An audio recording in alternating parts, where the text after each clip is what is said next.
นี่คือห้องนอนชาวโสดทุกคนเป็นน่าสงสารหลายน้องมื้อนั้นนึ่งข้าวเป่าไฟเก่งน้องฮู้ว่ามีผู้ใหญ่ใจดีมีหยังผู้ใหญ่ใจดีอยากเซอร์ไพรส์เจ้ามื้อนี้บ่ฮู้เลยมาพักใจอยู่น้ำเจ้าเด้ออันนี้เงินไอ้ฮักเพิ่นพักมานี่น้องเด้อ1 2 3 4 5 6 7 8 9 10ขอบใจหลายๆเด้อผู้ใหญ่ใจดีผู้ใหญ่ใจบุญจากประเทศไทยใบ50ใบ50อันนี้ก็ใบ50 2 ใบนี่เท่าใด2,000เอาอดเอาข้าวบ่ฮักก็อยู่ได้เด้ ผู้เฒ่าเด้ โอ้จะได้เพิ่นเท่าคันเอาไว้รุ่นเป็นจังไดบัดนี้ยันเขากินยาติดยาแล้วบ่เฮ็ดเวียกแล้วล้นมันแล้ว3เล่มนี่น้องสิเอาบ่เอาอีหลีบ่น้องอีหลีข้าวบ่ได้เด้บัดนี้นี่กินข้าวบ่ได้ก็เอาโอ้บางของน้องนี่เอาพัวนี่เขาดองแพงบ่20 ล้าน20 ล้านกีบแพงบ่แพงส่วนเจ้าได้สิเอาเท่าใดเจ้า2,000ก็พอโอ้ 2,000 บาทหรือว่า2,000 ดอลลาร์2,000 ดอลลาร์เอ้ยของน้อง2คนเอาผัวมันเลยก็คือต้องมีหม้อเนาะต้องมีถ้วยเนาะผู้สาวเขมบาลน้องนี่หม้อในลายบ่น้องลายอันบ่อันนี้เป็นค่าสินสอดเอ้ยเจ้าบ่แม่นตัวนี้บ่โอ้ก็คือเอ้ยผู้ที่1จะเป็นหม้อลายๆเนาะค่าดองเท่าใดเอ้ยเจ้าผู้นี้นะ2 ล้านกีบ2 ล้านกีบก็คือหม้อลายแล้วก็เอื้อผู้ที่2ทางนี้บ่อันนี้ก็คือขดองเท่าไร300,000นี่เป็นเอื้อผู้ที่1ดูทางพุ่นจะเป็นเอื้อผู้ที่2พี่น้องต้องเก็บไว้เลยอันนี้คือผู้หญิงขึ้นบ่ได้แล้วจุดนี้เนาะมีที่เขาสัตว์ทุกคนมันเป็นเอกลักษณ์ของชุมพรมังกรถ้าไปจับไปบายทางพุ่นบ่ได้เด้อทุกคนเลยเขาบ่ได้เนาะอันนี้คล่ำบ่น้องบ่ได้มักเจ้ามื้อหน้าต้องมีหม้อตัวนี้บ่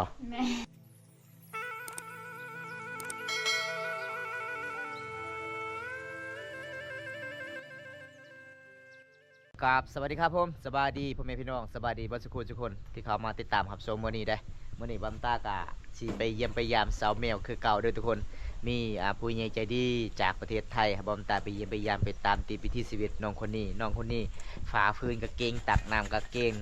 เฮ็ดให้ก็เก่งทุกคนมื้อนี้ก็สิได้พอหรือบ่น้องอันนี้จะเป็นบ้านของน้องอันนี้เป็นบ้านครัวที่เขาเจ้ากำลังนึ่งข้าวเป่าไฟพี่น้องจุดนี้เป็นบ้านใหญ่เพราะว่าอยู่เรื่องของน้องก็จะเป็น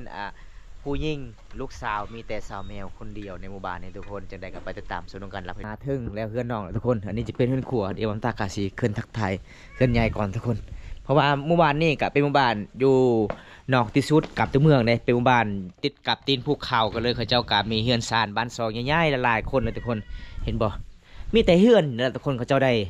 พาโฮมียังกับบ่มีได้พี่น้องนี่ป้าเฮือนโคตรใหญ่เลยทุกคนโอ้เบิ่งห้องพี่น้องเว้ยคันนอนผู้เดียวเนี่ยเป็นตาหยาดเนี่ยทุกคนอันนี้ก็คือเขตชนบทเวลาเข้าไปเยี่ยมไปยามมือใดต้องเห็นเขตชนบทเขาเจ้าตักน้ำกินน้ำ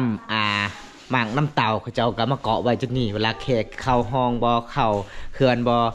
ยกแล้วกินไปเลยเพราะว่าช่วงนี้ใกล้สิฮอดหนาวเบิ่งทุกคนมันเย็นหลายเด้อันนี้จะเป็นบ้านของสาวแมว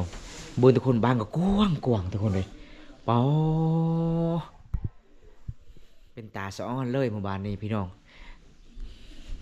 ป้าอันนี้จะเป็นห้องนอนผู้สาวสบายดีเด้อสาวแมวสบายดีห้องนอนเจ้าบ่นี่บ่โอ้เจ้านอนผู้เดียวบ่น้องโอ้บ่มีหมู่มานอนนำบ่มีเอาบ่ผู้บ่าวมานอนนำเอาอันนี้คือห้องนอนสาวโสดทุกคนห้องนอนสาวแมวมีแต่สำนีล่ะสนวนกับบ่มีแต่ผ้าห่มโอ้ไก่เสียหัวหนาวเนาะ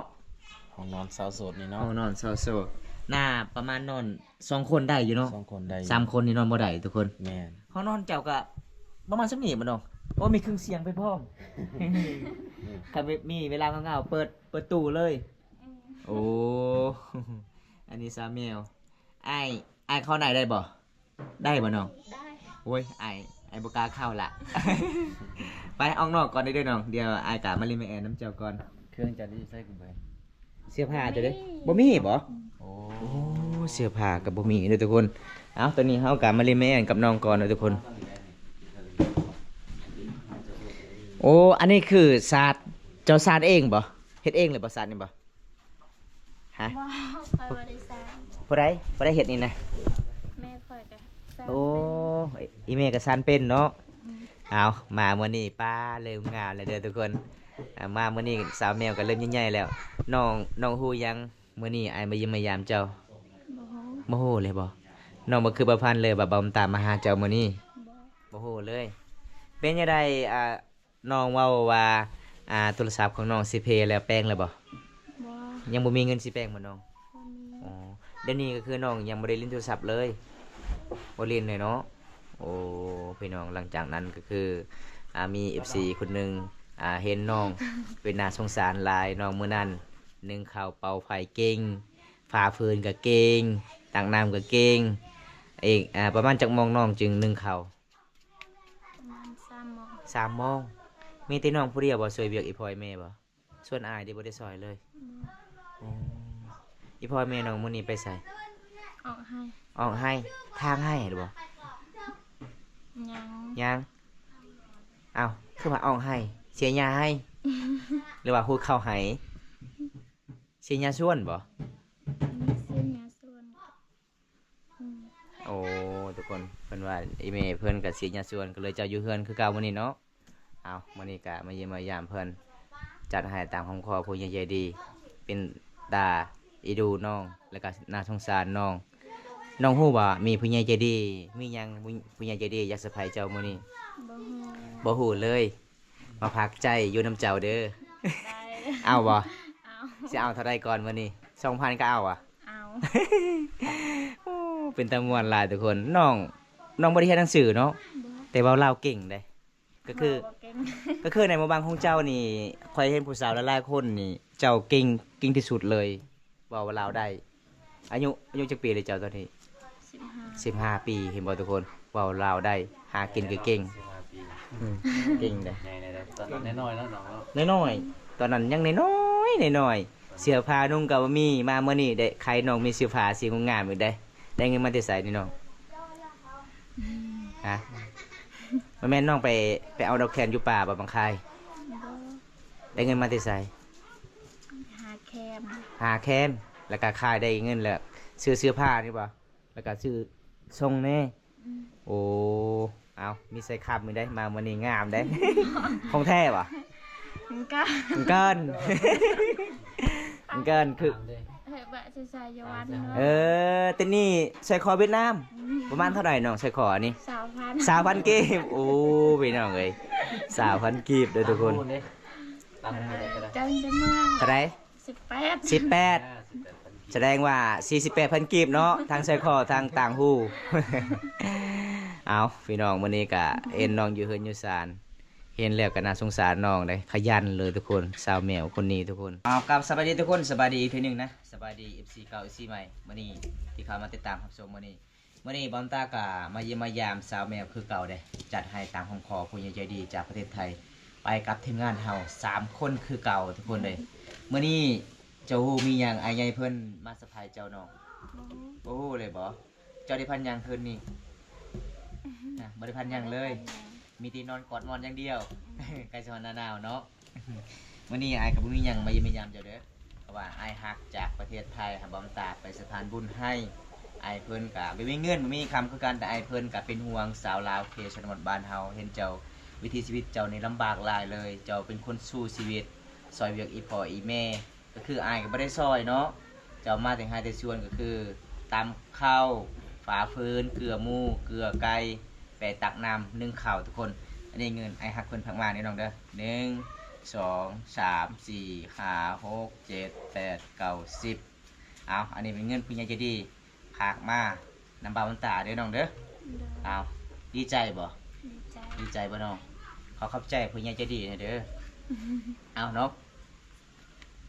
ขอบใจหลายๆเด้อ ขอบใจหลายๆเด้อ ผู้ใหญ่ใจดี ผู้ใหญ่ใจดี ผู้ใหญ่ใจบุญ ผู้ใหญ่ใจบุญ จากประเทศไทย จากประเทศไทย แต่นี้ต่อไป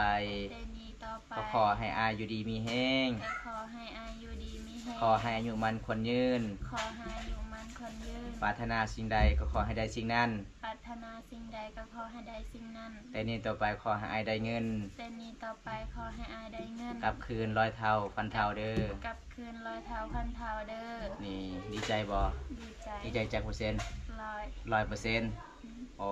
อันนี้ก็คือเงินน้องได้เงินได้แล้วน้องจะซื้อหยังน้อง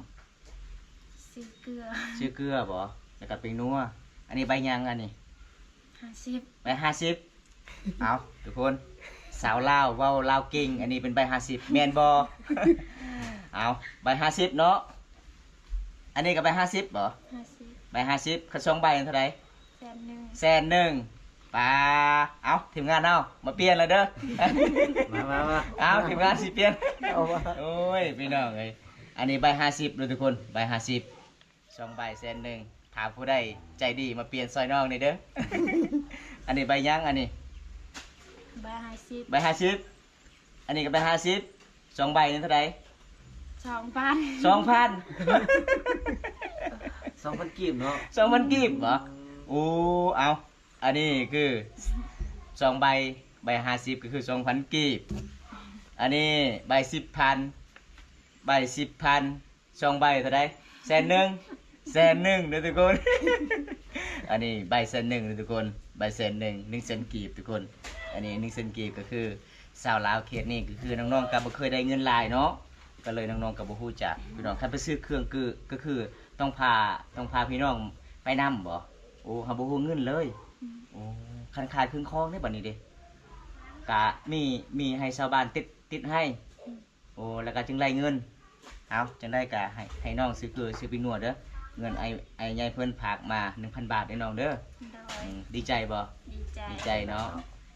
หลังจากได้เงินนี่แล้วเวลาพ่อไอ้แม่มาแต่ให้ที่สวนน้องบอกว่าจังไดพ่อไอ้แม่ บอกอีกพอแล้วก็ให้เงิน โอ้ว่ามีไอ้ใหญ่ไอ้ใหญ่จากประเทศไทยให้ช่วยเหลือ อืม โอ้ได้ซื้อเกลือซื้อน้ำเนาะโอ้ทุกคน แม่จะบ่ให้บ่แม่ บ่ ชื่อเกลือ ซื้อเกลือ ชื่อเกลือ อืม เจ้าก็สิให้พ่อไปซื้อเกลืออ๋อส่วนเจ้าก็ไปซื้อบ่เป็นเนาะ มีบ่เป็นใส่น้องว่าสิไปแป้งโทรศัพท์แป้งเลยบ่น้องยังบ่มีเงินเนาะโอ้ เงินนี่ก็สิซื้อ สิ เป็นนัว ซื้อปิ้งนัวคันสิแป้งโทรศัพท์ก็บ่มีเงินซื้อปิ้งนัวกับเกลือ โอ้ทุกคนความพันน้องสุดยอดหลายเด้อายุ15 ปีเก่งพี่น้องไงชุมพ่อเฮาไปเบิ่งวิถีชีวิตน้องนี่โอ้ยน้องนี่พาฟืนตักน้ำเก่งหลายเห็นแล้วก็สงสารเป็นตาอีดูน้องหลายทุกคน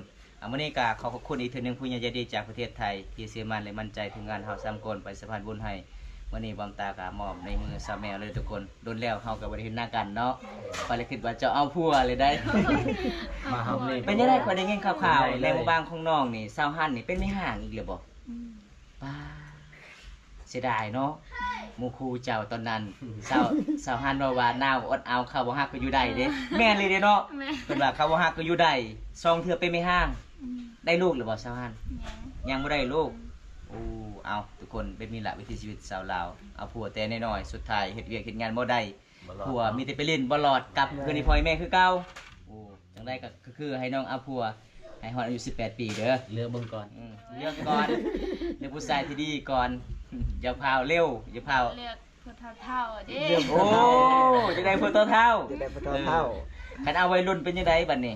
ยันเขากินยาติดยาแล้วบ่เฮ็ดเวียก โอ้คันเอาผู้เฒ่าเป็นยังไง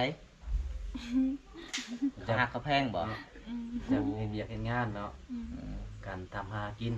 เอาสมมุติว่าน้องว่ามักยึกเอาคนผู้เฒ่าเท่าแค่ว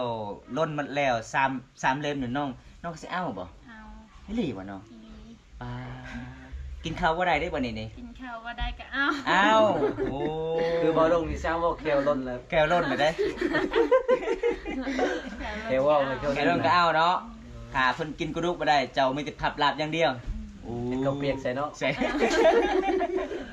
ฮ็ดแบบนี้ เอาเอ็ดบัดนี้ทุกคนเลยสาวแมวต้องการคนที่จริงใจเด้อพี่น้องบ่ได้เลือกคนหล่อบ่ได้เลือกวัยนุ่มเลือกคนเฒ่าก็ยาเพิ่นว่าเดียวจุดเดียวก็พอ เนาะแม่นบ่หาคนที่จริงใจอีหลีเพราะว่าทางครอบครัวทางเงินสารบ้านซองของเฮาก็ทุกอย่างเนาะ อืม อย่างหาคนที่ว่าจังจริงใจมักกันแล้วก็คือดูแลเฮาได้เนาะทุกคนเลย ถ้าว่าเจ้ามักรุ่นใหญ่นี่เจ้าสิเอาอายุเท่าใดเอา เท่าไรก็เอา เท่าใดก็เอาอ๋อทุกคนเลย บ่ติเรื่องอายุ ปกติเนาะแต่ว่าวัยรุ่นนี่บ่เอาแล้ว เห็นหมู่ของเจ้าเนาะ เห็นสาวหันเลยเนาะเอาไว้รุ่นแล้วก็คือเป็นไม่หางซองเถื่อเลยเด้ FC กำลังคิดฮอดสาวหันหลายเด้ แหม่ แต่สาวหันเอาพัวแบบนี้ก็คือพัวปะบ่แม่นสาวหันปะพัวหรือว่าพัวปะสาวหัน ผัวปะ พัวปะบ่ อ๋อ บ่แม่นสาวหันโทรหาผู้บ่าวหรือว่าจังใด บ่ โอ้พัวปะพัวก็คือพัวไปเล่นผู้สาวตลอดบ่ได้เรียกเฮ็ดงานเลยบ่ ฮะ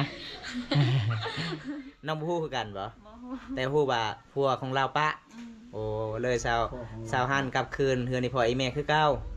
อ๋อ จักเทื่อแหละสะพานนั่นน่ะกับเพื่อนนี่พ่อไอ้แม่เพิ่นน่ะ สิฮอดเดือน บ่จักเทื่อแล้ว สอง สองเทื่อ 2เทื่อแล้วบ่แม่น3เทื่อแล้วบ่ หัวละ บ่ฮู้คือกัน บ่ฮู้ อ๋อมาหอมนี่เจ้าก็ไปหาเหล้าอยู่บ่ไปหาคือเก่าเนาะยังฮักแพงคือเก่า เอาทุกคนเลยก็เรื่องราวของสาวหันทุกคนนางเอกของบ่าวบุญตาตอนนั้น เขาพาโคตรได้อันกะทีมงานเฮามาหาน้องครับประมาณ14หรือว่า15 ปี 14 14 ปีโอ้ตอนนี้ก็2026 15 ปีแล้วเนาะทุกคนใหญ่แล้วน้องก็เริ่มใหญ่แล้วจักปีขนาดน้องสิเอาผัวประมาณจักปีอายุจักปี 18 18 ปีอ๋อบ่แม่นสิตัวอายบ่ บ่ คือได้ยินกับข่าวในบ้าน เขาเจ้าว่าสามีมีผู้บ่าวแล้ว บ่มี บ่แม่นบ่ บ่แม่น เห็นผู้บ่าวมาเล่นตลอด มีคนมาเล่นอยู่บ่ บ่มีจะนอน จะนอน จะนอนกับผู้ใดตอนนี้น่ะ นอนผู้เดียว น้องผู้เดียว อืม อ๋อตอนนั้นคือสาวหยังก็นอนน้ำจังสาวกระจะบ่ อืม ไปใส่เล่นน่ะไปใส่แล้ว เอาผัว เอาเลยเอา เอา พว ผัว ก เลย คือไวแท้เอาคนบ้านใด ตะเต ตะเต้ บันตะ อ๋ ติ อเอาใหม่ๆนี่บ่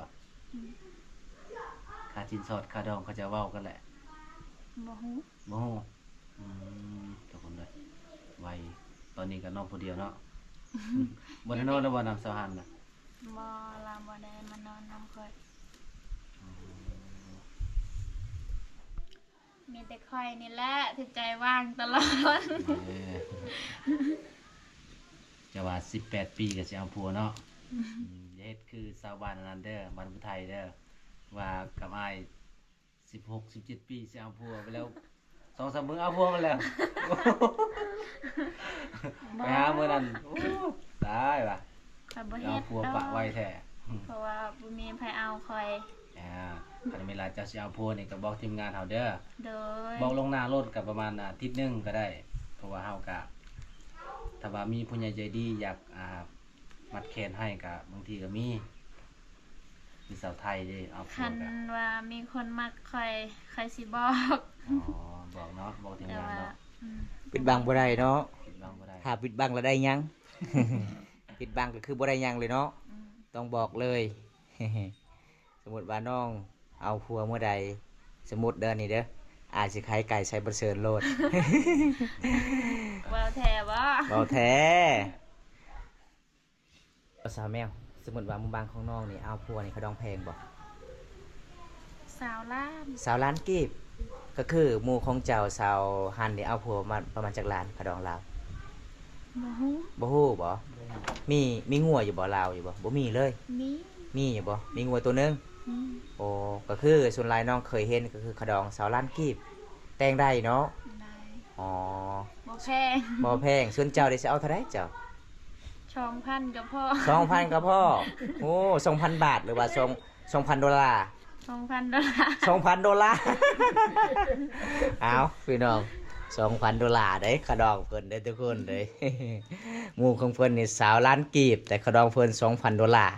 ถ้าว่าได้สนใจสาวแมวคนขยันก็ทักหาน้องใดตอนนี้น้องบ่มีเฟซแล้วเด้อโทรศัพท์มันพังแล้วทุกคนนี่สงสารน้องบ่มีเงินสิแปลงเนาะ มีแล้ว ค่าสินสอดหมู่บ้านเฮานี่ข้อยได้ยินข่าวๆในเขตชนบทนี่เขาเว้าว่า มีหม้อมีดาบมีถ้วยบ่โอ้ก็คือเอ้ยของน้อง2คนเอาผัวมันแหละ เขาดองเท่าไรเอ้ยเจ้า บ่ฮู้เพราะคอยยังน้อย โอ้ก็คือต้องมีหม้อเนาะต้องมีถ้วยเนาะโอ้สมมติว่าเฮาเอาผู้สาวเขมบาลน้องนี่หม้อในลายบ่เนาะหลายอันบ่หลายอันเนาะบางคนบ่เข้าใจว่าหม้อมันคือหม้ออีหยังอยู่เฮือนเจ้ามีบ่หม้อบ่ มีบ่ มี โอ้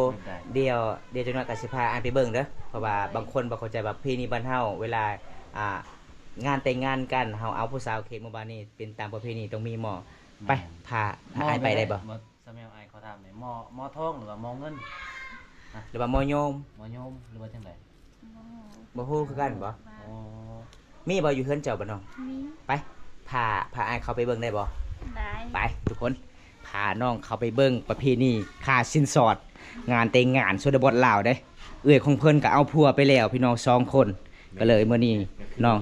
น้องเพิ่นก็สิพาเฮาได้รับชม ค่าสินสอดของเอื้อยเจ้าบ่ ตัวได้น้องอันนี้บ่ป้า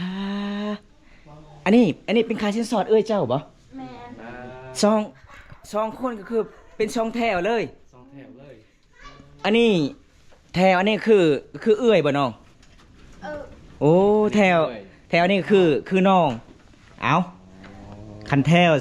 สาวแมวเอาพวกคือสำนีกันเด้ขอลุดลง ลูกหลานเนาะ แม่นป้า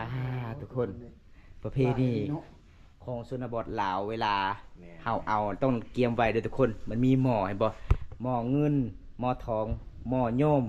มันมี3ประเภทเด้อทุกคน อันนี้ หายากเนาะ แม่น ป้าค่าชิ้นสอดเจ้าสาว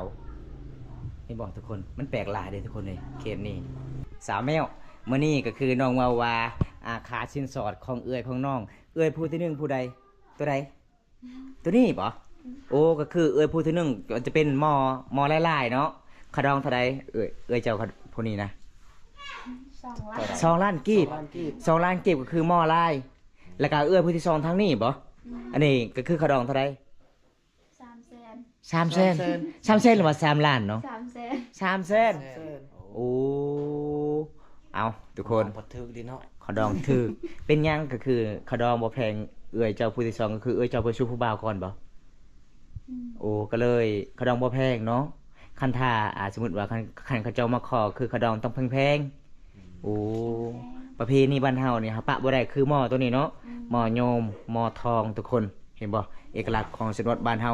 อันนี้เด้ข้าวยังนี่น้อง นี่เขายังนี่ อันนี้จะเป็นเวลาเขาเฮ็ดงานดองเอื้อยเจ้าบ่ แม่น โอ้แล้วก็อันนี้เป็นเอื้อยผู้ที่หนึ่งดูทางพุ่นจะเป็นเอื้อยผู้ที่สองพี่น้อง ช่องเนาะ โอ้เขาเจ้าก็คือต้องเก็บไว้เลย อันนี้คือผู้หญิงขึ้นบ่ได้แล้วจุดนี้เนาะมีแต่เขาสัตว์ทุกคนมันเป็นเอกลักษณ์ของชนเผ่ามังกรอันนี้เขาเจ้าต้องเอาไว้จุดนี้ก็คือสาวแมวเข้าได้อยู่จุดนี้พี่น้องถ้าไปจับไปบาทางพุ่นบ่ได้เลยทุกคนเลยเข้าบ่ได้เนาะ อันนู้น คล่ำบ่น้อง คล่ โอ้เอาถ้าผู้ใดมักเจ้ามือหน้า ต้องมีหม้อตัวนี้บ่ แม่ แล้วก็มีถ้วย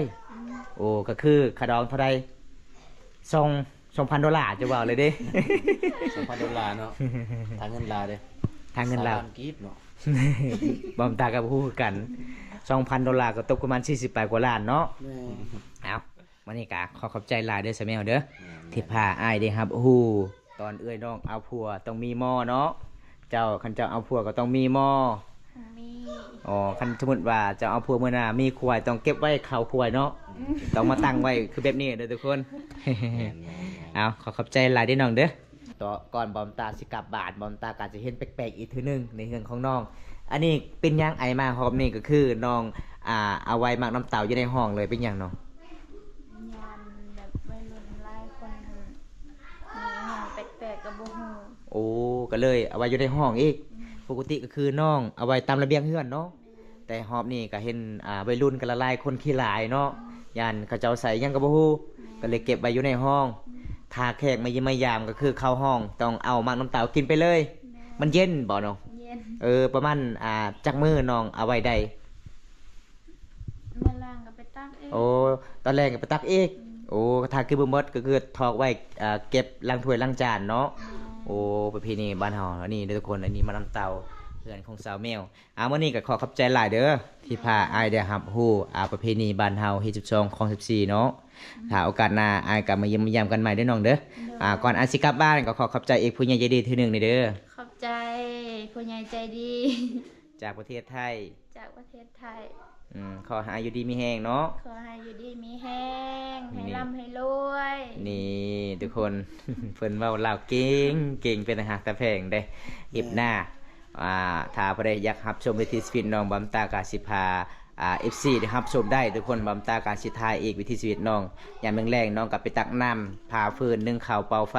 เอาคลิปนี้บ่มีหยังหลายขอจบไว้ที่นี้ก่อนคลิปหน้าพบพอกันใหม่ขอกล่าวคำว่าสบายดีเด้อน้องบ๊ายบายเอาทุกคนตอนนี้บำตากาสิกลับบ้านแล้วเด้อทุกคนวันนี้ก็ขอบคุณหลายๆไอ